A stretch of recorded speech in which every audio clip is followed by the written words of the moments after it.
નમસ્કાર દર્શક મિત્રો, પોલીસ ફોકસ ન્યૂઝ ચેનલમાં આપનું હાર્દિક સ્વાગત છે। હવે એક નજર આજના મુખ્ય સમાચાર પર।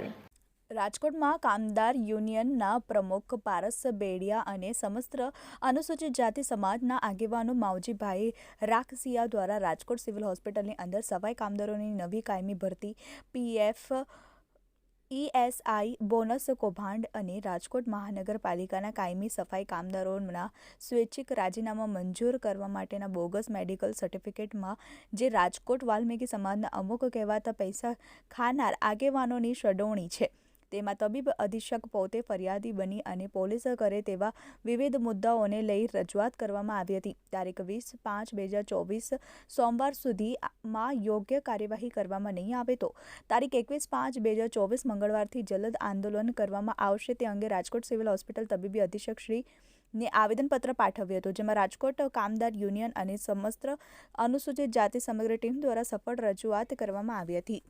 મિત્રો, આવા જ અવનવા સમાચાર જાણવા માટે અમારી ચેનલને લાઈક કરો, સબસ્ક્રાઇબ કરો અને બેલ આઇકોન પર પ્રેસ કરો, જેથી અમારી ન્યૂઝની બધી જ અપડેટ આપને મળતી રહે।